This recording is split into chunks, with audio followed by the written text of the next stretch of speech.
IPC 1860 के important sections को हम कवर कर रहे हैं और आज के क्लास में हम कवर करने वाले हैं सेक्शन 403, सेक्शन 405, सेक्शन 406 एंड कोशिश करेंगे सेक्शन 410 को भी लेने की। बट एक्चुअली ये जो रिमेनिंग 3 सेक्शंस है 403 जो कि हमें criminal miss appropriation of property बताता है, सेक्शन 405 जो क्रिमिनल ब्रीच ऑफ ट्रस्ट बताता है, इसमें रेस्ट्रिक्शंस वगैरह काफी हैं तो कोशिश करेंगे जितना भी कवर हो जाता है। राइट, स्टार्ट करने से पहले कुछ जनरल चीजें।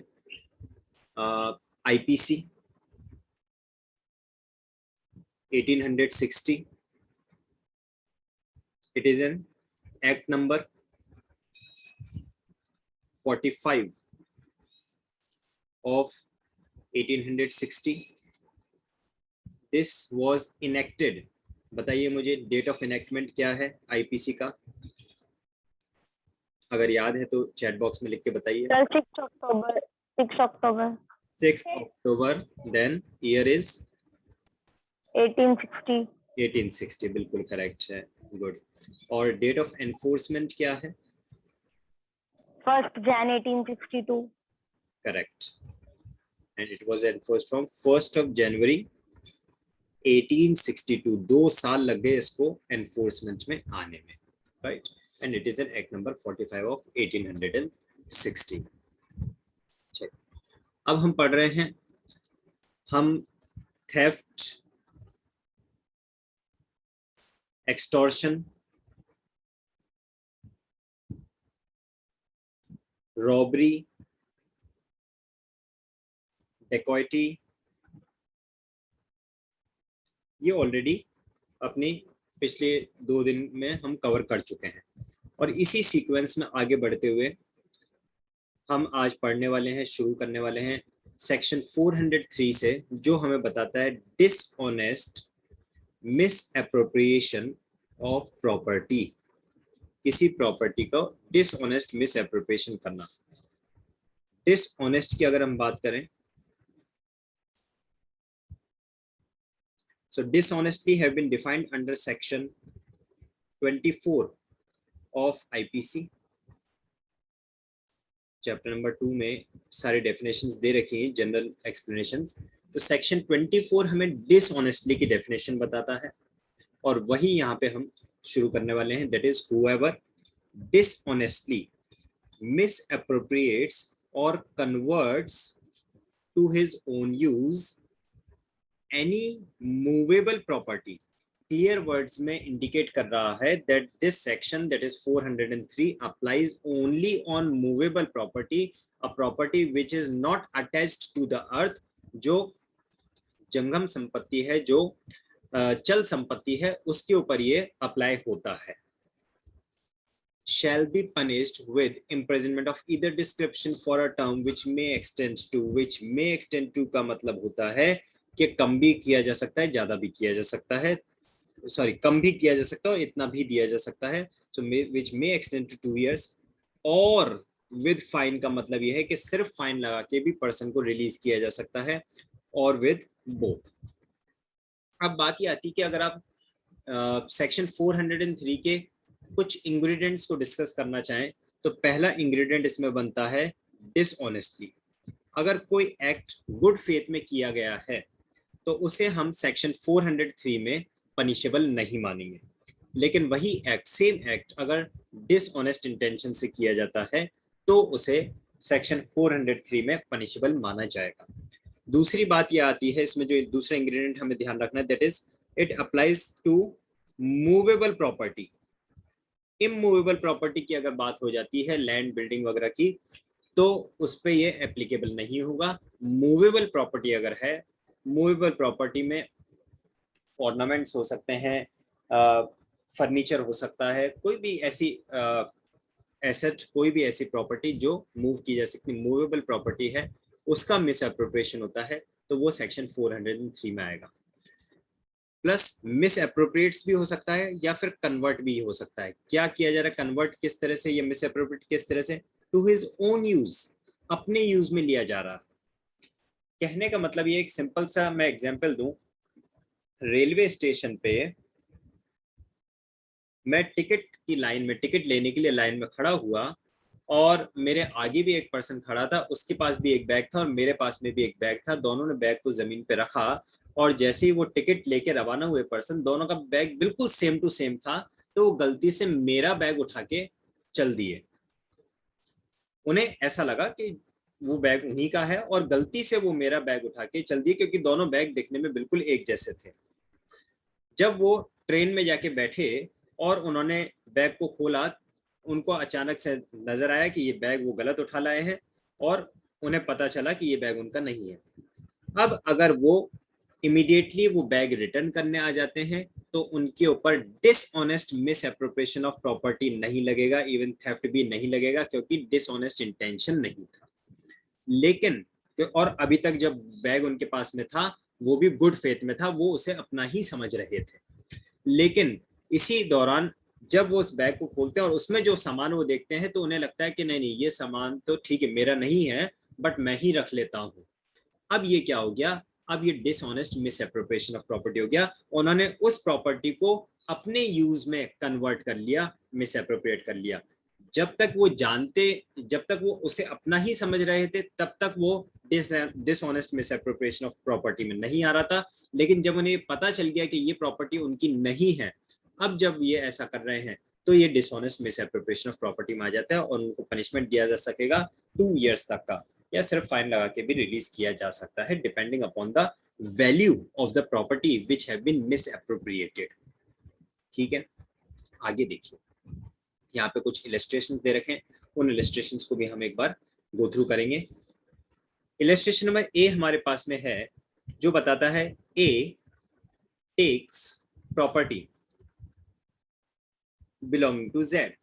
ए ने एक प्रॉपर्टी जो कि जेड की थी, ओनरशिप किसका है उस प्रॉपर्टी पे? जेड का ओनरशिप है, वो ले ली जेड के पोजीशन से, आउट ऑफ जेड्स पोजीशन। तो ए ने एक प्रॉपर्टी जो कि जेड का ओनरशिप है, जेड को बिलोंग करती है वो प्रॉपर्टी, उस प्रॉपर्टी को जेड के पोजीशन से ले लिया। लेकिन आगे क्या वर्ड लिखा है? In good faith believing that at the time when he takes it. ठीक है, जिस समय उस प्रॉपर्टी को उन्होंने लिया, ए ने, उस समय उनको ऐसा लग रहा था कि ये प्रॉपर्टी उनकी खुद ही की है। Good in good faith believing at the time when he takes it that the property belongs to himself. उन्हें ऐसा लग रहा था ये उन्हीं की है, जो कि अभी मैंने आपको एग्जांपल दिया, कुछ उसी तरह की बात। A is not guilty of theft, तो ए को चोरी का दोषी भी नहीं माना जाएगा। But if A after discovering his mistake, जब ए को ये पता चल जाता है कि ये जो प्रॉपर्टी वो उठा के लाए हैं ये उनकी नहीं है, तो अब ये गुड फेथ वाली चीज तो खत्म हो गई जैसे उन्हें पता चला।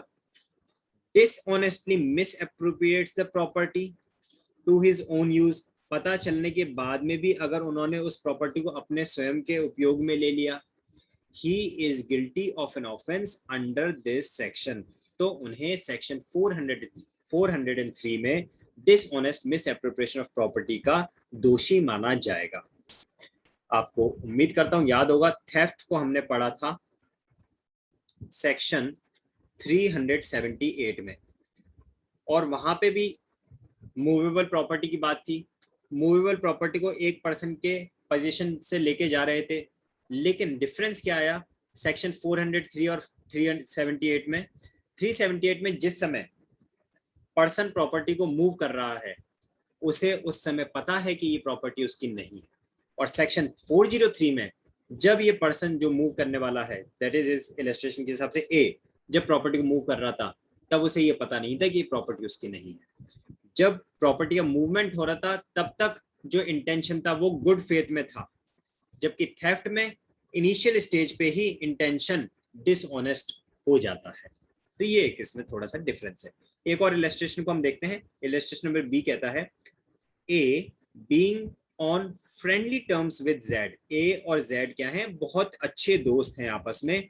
goes into Z's library in Z's absence and takes away a book without Z's express consent. Consent दो तरह की हो सकती है। अगर कोई कंसेंट ओरल या फिर रिटन फॉर्म में है तो इसे माना जाता है कि ये एक्सप्रेस कंसेंट है।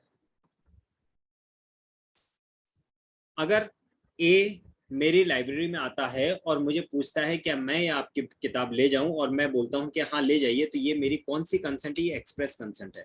अगर मैं उसको राइटिंग में लिख के देता तो क्या यहाँ पे ले जाइए तब भी एक्सप्रेस कंसेंट है। लेकिन यहाँ पे सिचुएशन क्या है?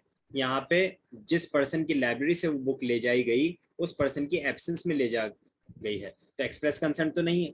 लेकिन क्योंकि वो बहुत ही अच्छे दोस्त हैं तो एक इम्प्लाइड कंसेंट मानी जा सकती है। Here, if A was under the impression that he had Z's implied consent, अगर A को ऐसा लगता है कि भी Z मेरा बहुत अच्छा दोस्त है और मेरे पास में implied consent है कि मैं उसकी इस बुक को ले जा सकूं अपनी जरूरत के लिए, to take the book for the purpose of reading it, A has not committed theft, but if A afterwards, बाद में जिस समय लेके गया था पूरे गुड फेथ में ले गया था, but afterwards sells the book for his own benefit, सोचता है कि बुक को बेच के जो पैसे आए हैं खुद रख लें, he is guilty of an offense under this section, तो फिर उसे ये माना जाएगा कि उसने dishonest misappropriation of property किया है। अगर कोई भी कंफ्यूजन को डाउट लगे तो चैट बॉक्स में जरूर से लिख दीजिएगा या फिर आप माइक एनेबल करके भी पूछ सकते हैं। आगे हम बढ़ते हैं इसी में। यहाँ पे एक एक्सप्लेनेशन दे रखा है, उस एक्सप्लेनेशन को हम देखेंगे। एक्सप्लेनेशन नंबर 1 कहता है a dishonest misappropriation for a time only is a misappropriation with the meaning of this section. अब सपोज करें जो मैंने अभी आपको एग्जांपल दिया था, बैग लेके चले गए एक मिस्टर एक्स, वो मेरा बैग गलती से उनको ऐसा लगा कि वो बैग उन्हीं का है और वो ले गए और ट्रेन में जाके बैठे। उस बैग को उन्होंने क्या किया, खोला, उसमें उनको कैश मिला। उन्होंने सोचा कि चलो अच्छा है, ये तो अपना नहीं है, पता चल गया, लेकिन इस कैश को हम यूज कर लेते हैं। उन्होंने महीने भर के लिए उस कैश को यूज कर लिया, अपने यूज में ले लिया, और महीने भर बाद वापस से आगे के ये कैश आपका जो था ये गलती से मेरे पास आ गया था, ये आप ले लीजिए। तो क्या अब इस पर्सन के ऊपर थेफ्ट या फिर क्रिमिनल मिसएप्रोप्रिएशन ऑफ प्रॉपर्टी का चार्ज लगेगा या नहीं लगेगा? दूसरा एग्जांपल ले लेते हैं। बैग के अंदर उन्हें कुछ इलेक्ट्रॉनिक सामान मिला, मोबाइल फोन मिला फॉर एग्जांपल। उस मोबाइल फोन को उन्होंने आराम से घंटे 1.5 घंटे तक यूज किया और उसके बाद में फिर जैसे ही मुझे अपने पास आते हुए देखा, बोले कि ये आपका मेरे पास गलती से आ गया था, ले लीजिए। क्या उनके ऊपर थेफ्ट और क्रिमिनल मिसएप्रोप्रिएशन ऑफ प्रॉपर्टी लगेगा या नहीं लगेगा? तो एक्सप्लेनेशन नंबर 1 ये कहता है, पहली बात थेफ्ट तो नहीं लगेगा, क्योंकि जब वो लेके गए थे तब गुड फेथ में ले गए थे, तो थेफ्ट तो नहीं लगेगा। एक्सप्लेनेशन नंबर 1 ये कहता है कि अगर थोड़े समय के लिए भी पर्सन ने उस प्रॉपर्टी को कन्वर्ट किया है for his own use for time only, तो भी वो इस सेक्शन में कवर हो जाएगा। उस पर्सन ने अगर 10 मिनट के लिए भी ये बात पता लगने के बाद में कि ये प्रॉपर्टी उसकी नहीं है, उसने उस प्रॉपर्टी को यूज किया, तो फिर अब ये माना जाएगा कि उस पर्सन ने क्रिमिनल मिसएप्रोप्रिएशन ऑफ प्रॉपर्टी किया है। राइट। एक्सप्लेनेशन नंबर 2 और हमें दे रखा है, इसे भी हम देखेंगे, ये हमें क्या क्लैरिफाई करता है।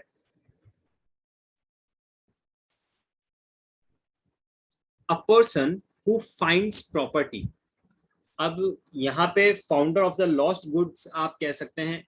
लाइक मैं हूं, सड़क से जा रहा हूं और सड़क पे मुझे किसी की कोई प्रॉपर्टी मिलती है। अब now I am not aware that who is the owner. A person who finds property not in the possession of any other person, बिल्कुल पार्क में, गार्डन में, रोड पे पड़ी हुई है, किसी पर्सन के पोजीशन में नहीं है, and takes such property for the purpose of protecting it। अब मैं उस प्रॉपर्टी को लेके क्यों गया? मेरा ऑब्जेक्ट क्या था, मेरा पर्पस क्या था? उसको प्रोटेक्ट करना, क्योंकि मुझे लग रहा था कि अगर यहाँ रखी रहेगी, यहाँ पड़ी रहेगी तो ये चोरी हो सकती है, खराब हो सकती है, तो कुछ भी ऐसा, तो प्रोटेक्ट करने के लिए। और of restoring it to the owner, या फिर दूसरा इंटेंशन यह हो सकता है कि मुझे पता है कि इसका ओनर कौन है, किसी के पोजीशन में नहीं है वो मुझे बिल्कुल without any other person position रखी हुई मिली है, लेकिन मुझे ये पता है कि इसका ओनर कौन है, या फिर मैं पता करने की कैपेबिलिटी रखता हूं, तो मैं ये चाहता हूं कि इस प्रॉपर्टी को अपने साथ ले जाऊं, जिससे कि इसके ओनर को मैं ढूंढ के और उस ओनर को दे दूंगा. Restoring it to the owner does not take or misappropriate it dishonestly and is not guilty of an offense, but he is guilty of an offense of the offense above defined if he misappropriates it to his own use. तो बात ये क्या कह रहा है, अगर person किसी property को प्रोटेक्ट करने के लिए लेके जाता है, कब तक, जब तक उसे ये पता नहीं चलता है कि इसका ओनर कौन है, या फिर उसे ओनर को ढूंढने के लिए और ओनर को वापस लौटाने के हिसाब से लेके जाता है. जिस समय उस प्रॉपर्टी को वो उठा के ले जा रहा है, तब वो किसी अदर पर्सन के पोजीशन में नहीं थी वो प्रॉपर्टी. तो ऐसी सिचुएशन में ये दो कंडीशन है कि या तो प्रॉपर्टी को प्रोटेक्ट करने के लिए या फिर रेस्टोर करने के लिए अगर लेके गया है, तो ये नहीं माना जाएगा कि person criminal misappropriation of property का ऑफेंस कर रहा है. लेकिन एट अ लेटर स्टेज वो अगर उस प्रॉपर्टी को अपने यूज में लेने लग जाता है, ठीक है, वो सोचता है चलो ठीक है, जब तक ओनर मिले, मैंने तो न्यूज़पेपर में ऐड दे दिया है, जब तक ओनर मिले तब तक मैं यूज कर लेता हूँ, जब मिलेगा तब दे देंगे उसे. तो अगर एट अ लेटर स्टेज वो अपने ओन यूज में लेने लग जाता है, व्हेन ही नोज और has the means of discovering the owner, जब उसके पास में ओनर को ढूंढने का, या तो उसको पता था कि ओनर कौन है, या फिर ढूंढने का उसके पास में पूरे साधन थे, और before he has used reasonable means to discover, या फिर उसने ढूंढने की कोशिश ही नहीं की. पहला तो क्या बोल रहा है, जबकि वो जानता है कि ओनर कौन है. दूसरा क्या बोल रहा है कि उसे पता चल गया है कि ओनर कौन है. जब लेके गया था तब नहीं पता था, लेकिन उसे पता चल गया है कि सपोज उसने न्यूज़पेपर में ऐड दिया और पढ़ते ही है ना ओनर का फोन आ गया कि हाँ साहब आपने जो ऐड दिया था ये प्रॉपर्टी मेरी है और इसके ये जो थिंग्स हैं, मैं इसकी आइडेंटिफिकेशन बता देता हूँ आपको. तो पता चल गया मुझे कि ओनर कौन है और बोला मैं लेने आ रहा हूँ. तीसरी सिचुएशन बोल रहा है कि मैंने कोशिश नहीं की ढूंढने की. He has before he used the reasonable means to discover, मैंने ढूंढने की कोशिश ही नहीं की. तो ऐसी सिचुएशंस में and give notice to the owner and has kept the property a reasonable time to enable the owner to claim it. तो इन सारी सिचुएशंस में वो criminal miss appropriation of property का गिल्टी हो जाएगा, क्योंकि ये बात यही लिख दी थी, but he is guilty of the offence. कब कि तीन कंडीशंस आ रही है, जबकि वो जानता था कि ओनर कौन है फिर भी उसने उसको यूज किया, या फिर उसने ये बात जान ली थी कि ओनर कौन है, पता चल गया था फिर भी उसने यूज किया, या फिर ओनर कौन है ये बात पता करने की कोशिश करने से पहले ही उसने यूज करना स्टार्ट कर दिया. इन सिचुएशंस में फिर ये मान लिया जाएगा कि उसने क्रिमिनल मिसएप्रोप्रिएशन ऑफ प्रॉपर्टी किया है. आगे देखिए, what are the reasonable means और what is the reasonable time in such case is a question of fact. तो ये सर्कमस्टांसेस पे डिपेंड करेगा. किसी प्रॉपर्टी को मान लीजिए पेरिशेबल गुड्स है, फूड आर्टिकल्स हैं, वेजिटेबल्स हैं, फ्रूट्स हैं, तो उसके लिए रीजनेबल टाइम डिफर हो सकता है, डिफरेंट हो सकता है. अगर कोई ड्यूरेबल गुड है, कोई गोल्ड ऑर्नामेंट्स हैं, तो उसके लिए रीजनेबल टाइम डिफरेंट हो सकता है. रीजनेबल मींस की भी डिपेंड करेगा. It is a question of fact. It is not necessary that the finder should know who is the owner. ये जरूरी नहीं कि फाइंडर को पहले से पता हो कि ओनर कौन है, और that any particular person is the owner of it. It is sufficient if, और या फिर कौन पर्टिकुलर ओनर है वो बात पता हो, ऐसा वो जरूरी है. इतना ही सफिशिएंट है that at the time of appropriating it he does not believe it to be his own property. सिर्फ ये पता होना कि ये प्रॉपर्टी मेरी नहीं है, that is sufficient to make a person guilty और of the offence under this section. इस प्रॉपर्टी का, ये पर्टिकुलर प्रॉपर्टी जो मैं यूज कर रहा हूँ, टेक इट टू बी एक प्रॉपर्टी है, और इस प्रॉपर्टी को मैं जो यूज कर रहा हूं इसका ओनर कौन है मुझे नहीं पता. I don't know that thing. लेकिन मुझे ये पता है कि मैं इसका ओनर नहीं हूं, और फिर भी मैं अगर उसको यूज कर रहा हूं, तो इसका मतलब this reason is sufficient to make me guilty under the offense of section 403 of criminal misappropriation of property. उम्मीद करता हूँ सभी इंग्रेडिएंट्स आपको क्रिमिनल मिसएप्रोप्रिएशन ऑफ प्रॉपर्टी के समझ में आ सके होंगे, because theft, criminal misappropriation of property and criminal breach of trust, ये तीन जो टॉपिक हैं ये सिमिलर जैसे नजर आते हैं, लेकिन इनमें छोटे छोटे से डिफरेंसेस के बेसिस पे आइडेंटिफिकेशन किया जाता है कि कौन से सेक्शन में गवर्न होंगे। और प्लस एग्जामिनेशंस में भी इनके इलस्ट्रेशंस डायरेक्टली उठ के आते हैं, तो उन इलस्ट्रेशंस को आपको पढ़ के पता चलना चाहिए कि क्या ये थेफ्ट की कैटेगरी में जाएगा, या ये क्रिमिनल मिसएप्रोप्रिएशन ऑफ प्रॉपर्टी में जाएगा, या फिर ये क्रिमिनल ब्रीच ऑफ ट्रस्ट में जाएगा। राइट तो ये थोड़ा सा एक दो बार आप और इसको रीड करेंगे या वीडियो को दोबारा से अपलोडेड वीडियो को देखेंगे तो आपको और क्लियर हो जाएगा। सेक्शन 405 की तरफ मैं आ रहा हूँ। सेक्शन 405 बात करता है क्रिमिनल ब्रीच ऑफ ट्रस्ट के बारे में। Whoever being in any manner entrusted with the property, अब entrusted with the property का मतलब ये है किसी व्यक्ति को कोई संपत्ति दी गई है विश्वास में। थेफ्ट में जो ऑफेंडर था या जो अक्यूज था वो डिसऑनेस्टली प्रॉपर्टी को लेके जा रहा था। जो क्रिमिनल मिसएप्रोप्रिएशन ऑफ प्रॉपर्टी है, इसमें भी जो ऑफेंडर है, जो अक्यूज है, वो गुड फेथ में प्रॉपर्टी को लेके जा रहा है।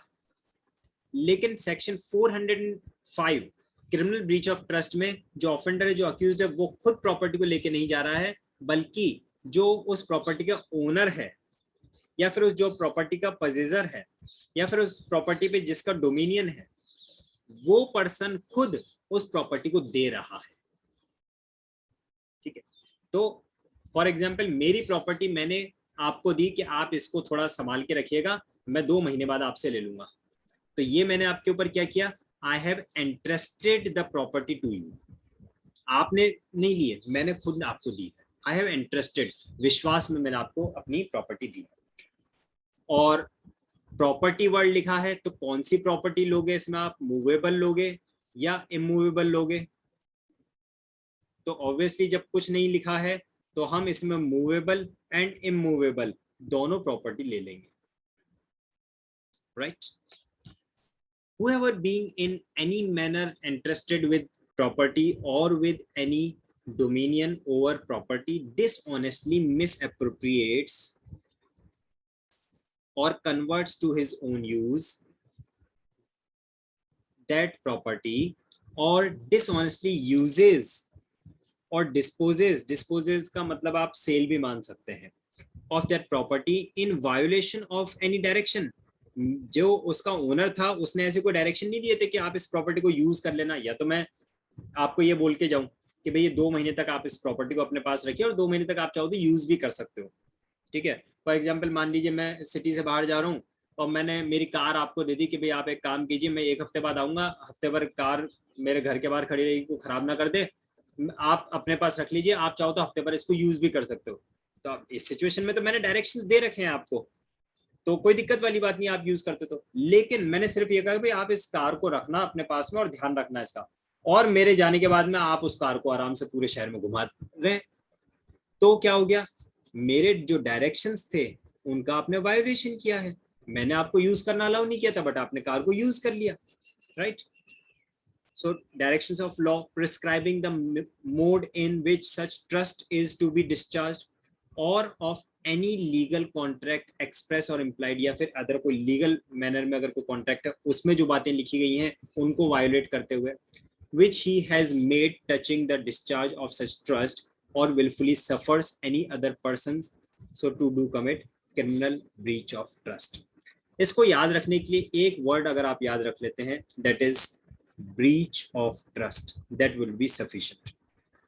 मैंने कोई भी संपत्ति, अगर आपको कोई भी property, if I have transferred any property to you under a trust, मैंने विश्वास में वो प्रॉपर्टी आपको दी है उसके टेक केयर के लिए, या फिर उसके कुछ डायरेक्शंस मैंने दिए कि आप उसको कैसे कैसे यूज कर सकते हैं। फॉर एग्जांपल मैंने एक प्रॉपर्टी आपको दी और मैंने कहा इस प्रॉपर्टी को आप यूज तो कर सकते हो लेकिन आप इसे सेल नहीं कर सकते हो। ठीक है, और आपने क्या किया, आपने उसको सेल कर दिया, अगेन हो गया क्रिमिनल ब्रीच ऑफ ट्रस्ट, क्योंकि मैंने आपको जो प्रॉपर्टी दी थी उसके साथ डायरेक्शंस क्या थे, सिर्फ यूजेबल डायरेक्शन थे। सेलेबल डायरेक्शन नहीं था, हो गया क्रिमिनल ब्रीच ऑफ ट्रस्ट। तो यहाँ पे प्रॉपर्टी का जो ओनर है वो खुद दे रहा है प्रॉपर्टी को, लेकिन उसके बाद में जो डायरेक्शंस थे उन डायरेक्शंस का अगर वायोलेशन हो जाता है तो वो सेक्शन 405 में ऑफेंस हो जाएगा, और सेक्शन 405 में जो ऑफेंस होगा उसका पनिशमेंट सेक्शन 406 में देखने के लिए मिलता है। एक बार हम एक्सप्लेनेशंस को देख लेते हैं कि एक्सप्लेनेशन क्या है। Explanation to section 405 that is criminal breach of trust में आता है, a person being an employer, जो कि नौकरी देने वाला, of an establishment whether exempted under section 17 of the employees provident funds and miscellaneous provisions act 1952 or not, who deducts the employees contribution from the wages। ठीक है, इसको पहले एक बार रीड कर देते पूरा, उसके बाद मैं एक्सप्लेन कर दूंगा कि क्या चीज है। अगर आप लोगों ने थोड़ा बहुत, या तो आपको में से दोनों में से कोई भी कॉमर्स बैकग्राउंड से अगर है तो आप इस वर्ड को जानते होंगे, एम्प्लॉइज प्रोविडेंट फंड को, या अगर आपने पहले इस चीज को पढ़ा है मेरी क्लास अटेंड की तो आपको ध्यान होगा, अदरवाइज मैं भी एक्सप्लेन कर दूंगा आपको। Payable to the employ for credit to a provident fund और family pension fund established by any law for the time being in force shall be deemed to have been entrusted with the amount of contribution so deducted by him, and if he makes default in the payment of such contribution to the said fund in violation of the said law shall be deemed to have dishonestly used the amount said contribution। क्या कहा है, एक x है, ये है employer, और ये mister X ने मिस्टर वाई को जॉब पे रखा। मिस्टर वाई कौन है, mister Y is an employee, और मिस्टर एक्स कौन है, mister X is an employer. Mister X ने मिस्टर वाई को जॉब पे रखा और कहा मैं आपको ₹10,000 की सैलरी, मंथली सैलरी दूंगा, 10,000 रुपीज मंथली सैलरी दी जाएगी। ठीक है, कोई प्रॉब्लम नहीं है, clear true and fair dealing है बिल्कुल। अब जो एम्प्लॉइज प्रोविडेंट फंड के रूल्स होते हैं या फिर पेंशन फंड के जो रूल्स होते हैं, उसका प्रोसेस ये होता है कि पर्सन के जो सैलरी है उस सैलरी में से एक पर्टिकुलर अमाउंट डिडक्ट किया जाता है, और वो अमाउंट डिडक्ट करके, उस अमाउंट को डिडक्ट करके डिपॉजिट किया जाता है एम्प्लॉइज प्रोविडेंट फंड में। और ये एम्प्लॉइज प्रोविडेंट फंड एक गवर्नमेंट फंड होता है। गवर्नमेंट इसमें इंटरेस्ट भी अलाउ करती है एट द हाईएस्ट रेट, और इसमें इनकम टैक्स का बेनिफिट भी मिलता है, इनकम टैक्स में रिबेट भी मिलता है, वो सब चीजें खैर। और तो सपोज करें कि गवर्नमेंट के रूल्स एंड रेगुलेशन है कि आपको कितना उनकी सैलरी में से डिडक्ट करना है, 10%। इसका मतलब वाई को at the end of the month कितनी सैलरी मिलेगी, 9,000 रुपीज सैलरी वाई को मिल जाएगी, और 1,000 रुपीज क्या हो जाएगा, 1,000 रुपीज एम्प्लॉइज प्रोविडेंट फंड में डिपॉजिट करवा दिया जाएगा। एम्प्लॉयर एक्स के पास से पूरा 10,000 रुपीज जाएगा, लेकिन इस 10,000 में से वाई को इमीडिएटली कितना मिलेगा, वाई को इमीडिएटली सिर्फ ₹9,000 मिलेंगे, और 1,000 rupees that is for example अगर वो 10% की रेट है तो 1,000 रुपीज एम्प्लॉइज प्रोविडेंट फंड में डिपॉजिट किया जाएगा, और ये अमाउंट एम्प्लॉय को वाई को पेबल होगा कब, ऑन हिज रिटायरमेंट, और ऑन एक्सपायरी ऑफ 15 ईयर्स, ये लॉक इन पीरियड होता है इसमें। अब सैलरी डिसाइड हुई थी 10,000, कोई प्रॉब्लम नहीं है। एक्स ने क्या किया, एक्स ने 9,000 रुपीज वाई को दे दिए, वाई खुश है, वाई को ने कहा कि ठीक है, मेरे एम्प्लॉयमेंट लेटर में, कॉन्ट्रैक्ट लेटर में लिखा हुआ था कि 10% पीएफ में जमा होगा। 15 साल की सर्विस हुई, और 15 साल बाद वाई को ये पता चला कि ये 1,000 रुपीज जो एवरी मंथ डिपॉजिट किया जाना था एम्प्लॉइज प्रोविडेंट फंड में, वो एम्प्लॉयर ने डिपॉजिट नहीं करवाया, या फिर अगर डिपॉजिट करवाया भी तो टाइमली डिपॉजिट नहीं करवाया। तो ये जो मिस्टर एक्स है ना, इन मिस्टर एक्स के ऊपर चार्ज लगेगा क्रिमिनल ब्रीच ऑफ ट्रस्ट का, क्योंकि वाई एक भरोसा कर रहे थे अपने एम्प्लॉयर पे कि वो एम्प्लॉइज प्रोविडेंट फंड में टाइमली अमाउंट डिपॉजिट करवा रहे हैं, तो एक्स के ऊपर, एम्प्लॉयर के ऊपर, X will be found to be guilty of an offence of criminal breach of trust. ठीक है, और एक्सप्लेनेशन नंबर 2 जो है वो भी सेम ही डील करता है, उसमें भी कोई डिफरेंस नहीं है, सिर्फ एम्प्लॉइज कंट्रीब्यूशन और एम्प्लॉयर कंट्रीब्यूशन का मैटर है, तो वो आप एक्सप्लेनेशन नंबर 2 को पढ़ेंगे तो समझ में आ जाएगा। ये जो मैंने आपको एग्जांपल देके एक्सप्लेनेशन को बताया, आपको समझ में आया? एक्सप्लेनेशन डाउटेड तो नहीं रहा आपके माइंड में कुछ? अगर ऐसा हो तो आप एक बार दोबारा से रिकॉर्डेड लेक्चर देखना, क्लियर हो जाएगा, राइट? और lastly section 406 punishment for criminal breach of trust, whoever commits criminal breach of trust shall be punished with imprisonment of either description, यानी कि सिंपल imprisonment भी हो सकता है और rigorous imprisonment भी हो सकता है, for a term which may extend to 3 years। अभी थोड़ी देर पहले हमने क्रिमिनल मिसएप्रोप्रिएशन ऑफ प्रॉपर्टी को देखा था, तो वहां पे 2 years तक का पनिशमेंट था, लेकिन क्रिमिनल ब्रीच ऑफ ट्रस्ट में 3 years तक का पनिशमेंट, और विद फाइन। और विद फाइन का मतलब सिर्फ फाइन लगा के भी रिलीज किया जा सकता है, कोई जरूरी नहीं है, और विद बोथ। तो टोटल 3 ही सेक्शन आज हमने डिस्कस किए, लेकिन मैं उम्मीद करता हूं कि ये जो सेक्शन हमने डिस्कस किए पढ़े आपको अच्छे से समझ में आए होंगे, और अगर कोई क्वेरी, कोई डाउट अगर अभी पूछना चाहते हैं तो आप पूछ सकते हैं। 5 से 7 मिनट का समय आपके पास में क्लास में अभी है।